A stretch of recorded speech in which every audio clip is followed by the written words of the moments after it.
कुदरत का कहर भी जरूरी था साहब। हर कोई खुद को भगवान समझ रहा था। जो कहते थे मरने तक की फुर्सत नहीं है, वो आज मरने के डर से फुर्सत में बैठे हैं।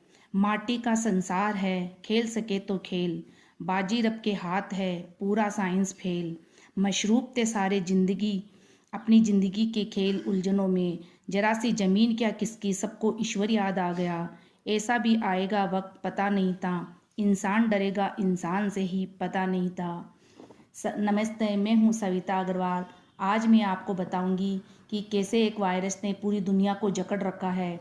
आज पूरी विश्व की जो हालत हो रखी है, उसके बारे में मैं आपको कुछ बताना चाहती हूँ। जैसे एक बच्चा गलत राह पकड़ लेता है, तो पेरेंट्स को उसको सही राह पर लाने के लिए कठोर कदम उठाना पड़ता है। वैसे ही पूरे विश्व में पाप कर्म इतने बढ़ गए थे कि अच्छे कर्म के लिए इंसान के पास समय ही नहीं था। तो प्रकृति को अपने विश्व रूपी बच्चे को सही राह पर लाने के लिए कठोर कदम उठाना पड़ा। प्रकृति इसके माध्यम से पूरे विश्व को ये बताना चाहती है कि इंसान का असली कर्तव्य क्या है। इंसान के पास अच्छे भाव, एक अच्छी इंसानियत होती है, पर अपनी व्यवस्था के कारण वो सब भूल गया। वो हर वक्त यही बोलता है, मेरे पास वक्त नहीं है।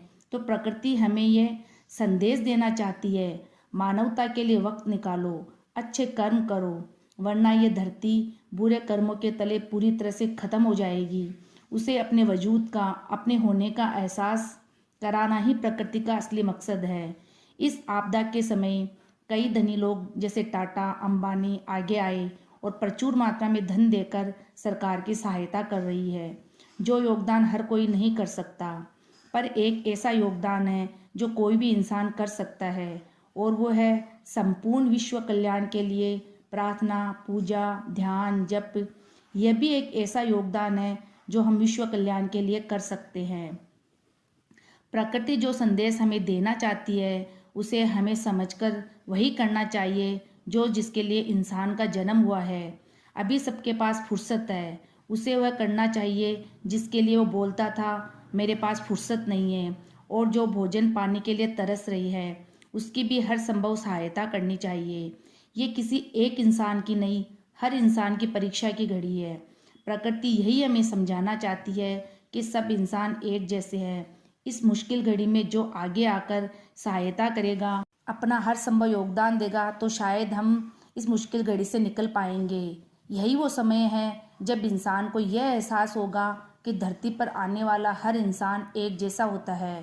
प्रकृति के लिए सब समान है, और जब जब वो अपनी इंसानियत भूलकर अपने को दूसरे इंसान से अलग दिखाएगा, तब तक प्रकृति किसी न किसी रूप में हमें यह एहसास जरूर कराएगी कि प्रकृति द्वारा दिया गया संदेश हमें समझना चाहिए और उस पर अमल करना चाहिए। विज्ञान ने चाहे कितनी ही तरक्की की हो, आज वो भी प्रकृति के सामने हार गई। उसके सामने अपने घुटने टेक लिए। प्रकृति और इंसान का क्या रिश्ता है, ये प्रकृति ने बताया है। एक इंसान दूसरे इंसान पर आधिपत्य कर सकता है, पर प्रकृति पर नहीं। आखिर प्रकृति ने बता दिया कि आखिरी आधिपत्य उसी का है।